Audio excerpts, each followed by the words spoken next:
Assalamualaikum warahmatullahi wabarakatuh. Rahayu, rahayu, rahayu. Salam kebajikan bukan buat kita semuanya. Om Swastiastu, Namo Buddhaya. Sedulur-sedulur dimanapun panjenengan berada, berjumpa kembali bersama Mbah Suro Production atau channel Mbah Suro. Di kesempatan saat ini,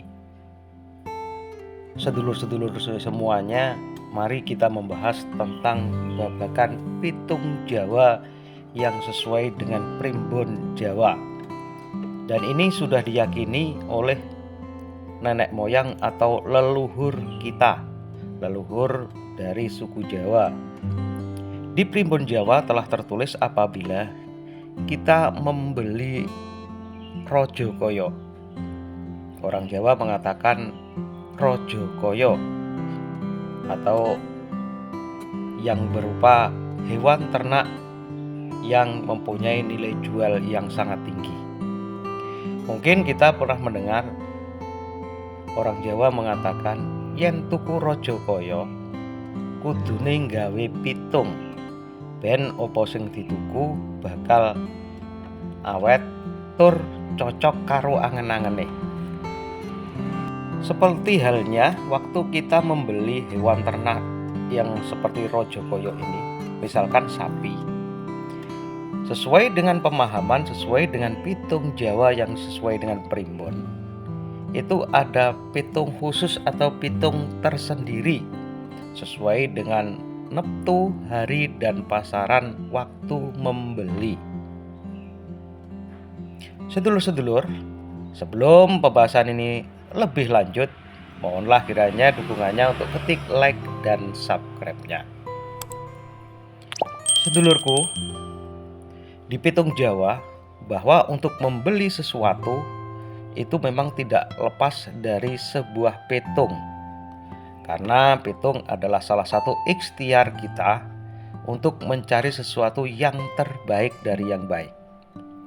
Untuk membeli hewan ternak terutama sapi, orang Jawa biasanya menggunakan pitung penjumlahan dari neptu, hari, dan pasaran. Kemudian dihitung dengan sebagai pakem suku, watu, gajah, buto. Dan diusahakan penjumlahan perhitungan dari neptu, hari, dan pasaran tersebut itu jatuh pada gajah ataupun buto.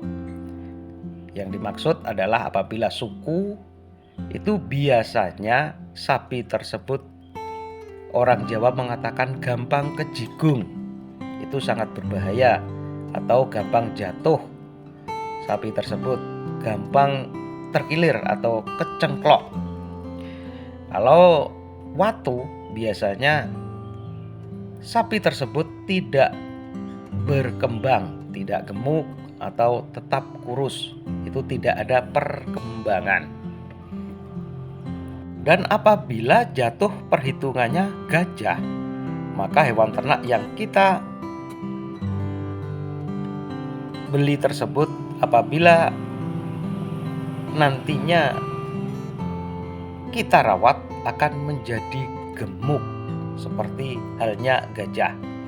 Dan apabila jatuh pada buto, ini biasanya hewan ternak itu mudah dalam peliharaannya, tidak sulit untuk makan, apa saja gampang dimakan. Jadi hewan ternak yang kita miliki akan sehat dan tentunya akan cepat berkembang karena tidak memilih-milih makanan yang diberikan. Seperti rerumputan apa saja itu dengan mudah akan dilahap oleh hewan ternak tersebut. Sedulur-sedulur, kembali lagi, waktu membeli rojo koyo ini atau sapi atau hewan ternak dihitung sesuai dengan neptu, hari, dan pasaran. Misalkan ini di hari Senin Wage, Senin 4 Wage 4 kita hitung suku, watu, gajah, buto. suku Watu Gajah Buto. Itu jatuh pada buto. Itu sangat bagus sekali sahabat.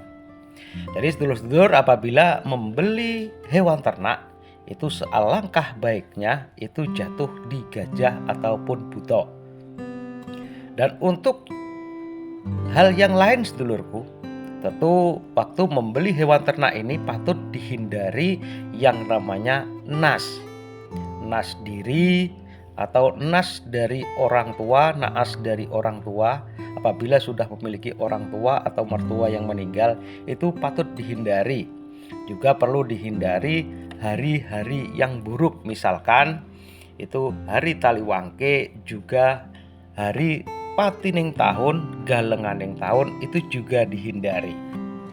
Sedulur-sedulur, untuk masalah galenganing tahun, patining tahun sudah kita bahas di konten sebelumnya. Tapi yang jelas, untuk membeli hewan ternak, buat sedulur-sedulur semuanya, harap dipakai yang namanya petung suku Watu Gajah Buto. Sekali lagi, ini bukan kehendak kami atau maksud kami mendahului kehendak Yang Maha Kuasa, sedulurku. Ini adalah salah satu ikhtiar untuk mencari sesuatu yang terbaik dari yang baik. Alangkah baiknya kita sebagai pewaris generasi dari leluhur menggunakan petung leluhur Jawa yang sudah sesuai dengan primbon Jawa. Sedulur-sedulur dimanapun panjenengan berada, kiranya cukup sekian untuk pembahasan saat ini tentang petung untuk membeli Rajakaya berupa sapi atau hewan ternak lainnya. Semoga bermanfaat. Mohon maaf bila ada kekurangan.